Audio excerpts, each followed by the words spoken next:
Welcome students. In the current video series, we are discussing tense. In tense, specifically we are discussing present tense. So for a quick summary, present tense, the sentences which shows that the verb going on in the sentence is in present or is currently in process. So such kind of sentences are displayed under present tense. We have discussed three kinds of present tense. The first one we already have discussed. Let's get on with it. Tense kinds of sentence. We are in the present tense mode. So it's present tense. We will be studying past tense and future tense in the next videos, upcoming videos. So subdivisions are present indefinite, already studied. Present continuous, already done. Next is present perfect. It has also been completed. Now comes the present perfect continuous. So in this video we will be studying present perfect continuous. All the three videos are there on the links have already been sent to you. अगर किन्हीं को नहीं मिलता है तो you can ask for the link once again. It will be sent to you. Save those links for your further references. Now, the kinds of sentences which we will be using in the test demonstration, as earlier, they are the same: positive, next comes the negative, next comes the interrogative, and last one, interrogative negative. So these are the four kinds of sentences which we will be using in the demonstration of the present perfect continuous form. Now, coming on to the chapter, coming on to the topic, present perfect continuous. The first one, as said, positive, a positive. The structure. What is the structure? Subject plus. यहाँ ध्यान रखिए, as have पहले भी था, यहाँ पर been का use किया गया है, ठीक है ना? उनके साथ has have पहले भी था, perfect, तो present perfect में था ना, subject plus has और have, लेकिन यहाँ पर क्योंकि ये continuous form है, तो continuous के साथ हमेशा ध्यान रखिएगा, been का यूज किया जाता है, been या been, हम अभी been के बारे में पढ़ेंगे, तो has been plus public have been plus V4. Perfect में V3 यूज होता है, कंटिन्यूअस में V4 यूज होता है. हमेशा V4 यूज होगा जब भी कंटिन्यूअस हो. जब हम लोग सिंपल में पढ़ रहे थे प्रेजेंट कंटिन्यूअस, उस समय भी V4 का यूज हुआ था, और अभी परफेक्ट कंटिन्यूअस पढ़ रहे हैं तो भी V4 का यूज हो रहा है. दोनों में ध्यान रखिए, प्रेजेंट कंटिन्यूअस और प्रेजेंट परफेक्ट कंटिन्यूअस में अंतर क्या चीज का आता है? यहां पर is and are होता है प्रेजेंट कंटिन्यूअस में, जबकि यहां पर has been oblique have been का यूज किया जा रहा है. Excuse me, plus dot dot dot, यानी यहां पर कुछ यूज किया जाता है, कुछ वर्ड्स जो फॉर्म में होता है, प्लस सिंस ऑब्लिक फॉर. ये टाइम को बताने का काम करता है, सिंस और फॉर. तो सिंस किसके साथ यूज होगा, फॉर किसके साथ यूज होगा, वो बताएंगे इसके बाद हम. इसके बाद फिर से कंटिन्यूअस साइंस है. Now coming on to the example, they. Okay, अब क्योंकि दे प्लूरल है तो इसके साथ क्या यूज होना चाहिए? The rule remains the same. They के साथ हैव का यूज होगा, तो यहां पर हैव बीन यूज किया गया है, तो हैव बीन, ठीक है ना? They have been. Next come playing. Before playing. अब उसके बाद जो डॉट डॉट था उसको छोड़ दिया गया है. Since. तो since यूज किया गया तो टाइम है, तो कब से खेल रहे हैं? तो वो इवनिंग से खेल रहे हैं. वो लोग इवनिंग से खेल रहे हैं. अब जैसे यहाँ पर कुछ और भी यूज करना चाहते, जैसे before plus in the playground. They have been playing in the playground since evening. तो उसके लिए यहाँ डॉट डॉट का हमने यूज किया है। Example, coming on to the other examples, we have been living here since January. हम जनवरी से यहाँ रह रहे हैं। देखिए यहाँ पर सिंस इवनिंग, सिंस जनवरी। अब अगले सेंटेंस की ओर आते हैं। He has been sleeping for 10 hours. अब यहाँ पर देखिए सेंटेंस तो सेम रहा, लेकिन since अब यहाँ नहीं है, अब यहाँ for का यूज किया गया है, for 10 hours. Next one example is Ram has been eating for an hour. Ram has been eating for an hour. अब has been किसके साथ यूज किया गया, पहले वो बता देते हैं। जो has के साथ रूल था, he, she, it, name of singular noun। फिर have been किसके साथ यूज किया गया, जैसा पहले यूज हुआ था have के साथ। have किसके साथ यूज हुआ था, उन्हीं के साथ have been का भी यूज किया जाता है। तो have been के साथ I, we, you, they और any plural noun। उसके बाद हम since और for का यूज कैसे यूज करते हैं, तो since का यूज किया जाता है to denote a point of time। ध्यान रखिएगा, point of time। जैसे मान लेते हैं अभी 4 बज रहा है, तो 4 बजे के बारे में जब हम बताएंगे तब हम since का यूज करेंगे। जैसे यहाँ पर Ram has been eating since 4 o'clock और 4 PM। ठीक है ना, राम जो है वो 4 बजे से खा रहा है, तब हम since का यूज करेंगे। लेकिन यहाँ पर जब हम टाइम पीरियड की बात कर रहे हैं तो उसके कारण हमने for का यूज किया। For is used for a time period, जैसे 1 hour, a day, 6 months, etc। ये है इसके लिए since और for का यूज होता है।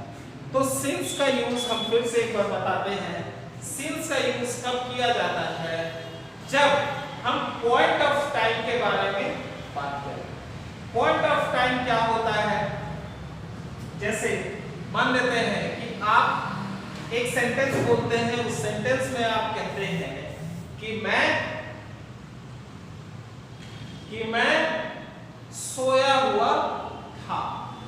अब उसमें हम एक दूसरे तरह का उसको हम जब उसमें टाइम को ले आते हैं, तो टाइम हम जब लाएंगे तो क्या टाइम, कैसे टाइम ला सकते हैं सोया हुआ उनके बारे में, कि मैं 10 बजे से सो रहा हूं, रात के 10 बजे से सो रहा हूं। तो वहां पर क्या हो जाएगा, 10 बजे से हमने यूज किया तो वहां पर यूज करेंगे since। लेकिन जब हम कहते हैं कि मैं 8 घंटे से सोया हुआ हूं, वही सेम चीज हम बता रहे हैं।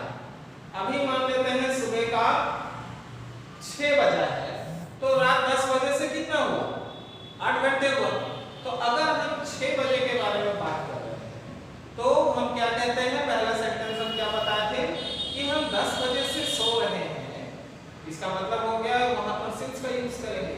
लेकिन जब हम उसी को बताते हैं कि 8 घंटे से सो रहा हूं, तब हम for का यूज करेंगे। दोनों में डिफरेंस क्या है कि अगर हम कहते हैं 10 बजे से, तो वो टाइम कभी चेंज नहीं हो सकता, 10 का 10 ही रहेगा। लेकिन अगर हम ये 8 घंटे को बोल दें कि 4 बजे के बारे में हम डिस्कशन करना शुरू करते हैं। आप 6 बजे, हम जो एग्जांपल बताए कि 6 बजे से हम टाइम पीरियड शुरू किए, उसकी जगह हम मान लेते हैं 10 बजे के बारे में बात करते हैं। तो रात 10 बजे से शुरू हुआ, अब जो है दिन का 10 हो चुका है, तो जब हम सुबह का 10 बजे से 8 के बारे में बात करेंगे, 8 घंटे के बारे में बात करेंगे, तो रात का बच जाता है कितना, 2, है ना, रात का 2। यानी वहां पर टाइम फिक्स नहीं हुआ, लेकिन जब हम 10 बजे बोल दिए यानी 10 बजे बोल दिए। एक दूसरे एग्जांपल से हम समझते हैं कि आज जिस दिन हम वीडियो बना रहे हैं, आज है संडे, तो हम बात करते हैं कि 3 दिन 3 दिन पहले हो गया थर्सडे। अगर हम थर्सडे कहते हैं तो हम यूज करेंगे सिंस का, ठीक है ना। थर्सडे यूज करते हैं तो हम यूज करेंगे सिंस का। लेकिन वही हम 3 दिन यूज करते हैं फॉर 3 डेज तो हम फॉर का यूज करते हैं, ठीक है ना। तो ये सिंस और फॉर का डिफरेंस है यूसेज में। उसके बाद next comes the next topic is the negative form. So the structure subject plus has have यहाँ तक सेम है plus not been, तो has been have been हट गया, अब यहाँ केवल has have बचा और उसके बाद not के साथ been का यूज कर दिया गया।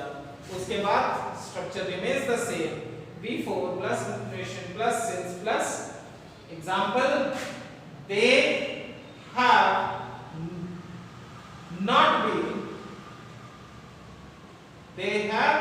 not been playing since evening.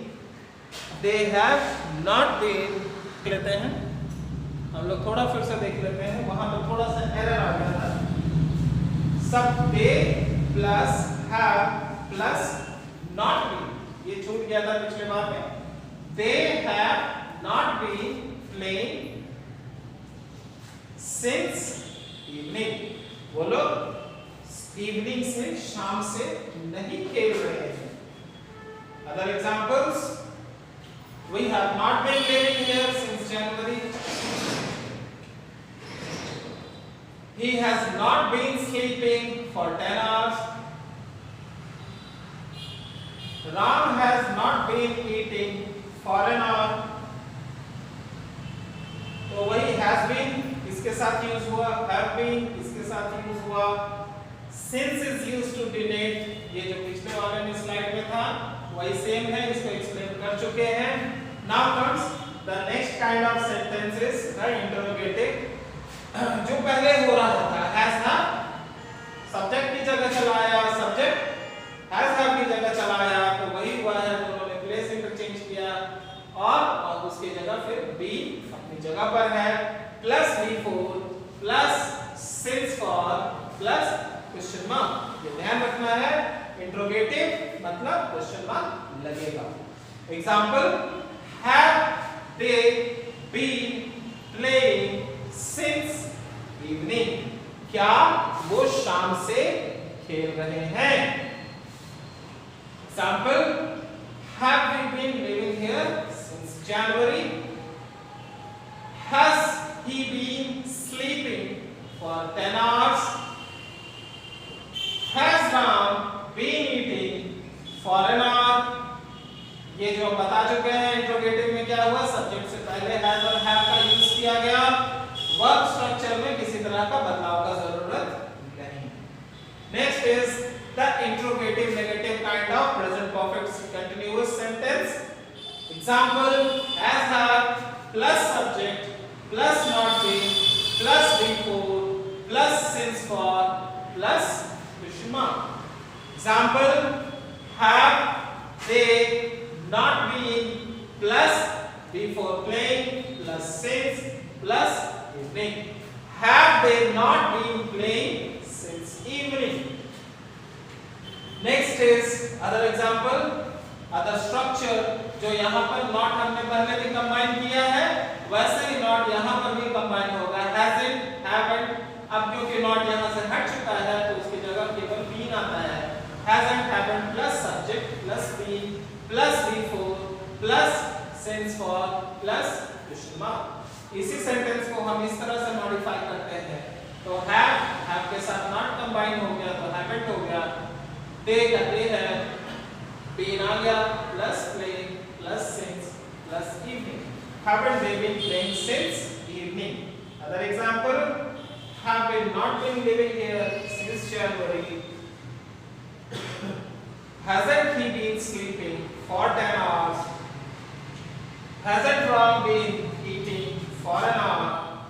Next interrogative में have has जो है सब्जेक्ट के पास इस पहले यूज किया जाता है और वर्ब के स्ट्रक्चर में किसी तरह का बदलाव, वर्ब का स्ट्रक्चर हो गया मतलब B3 B4 B5 इस तरह का कोई चेंजेस नहीं होता, B4 का B4 ही रह जाता है for the whole present perfect continuous.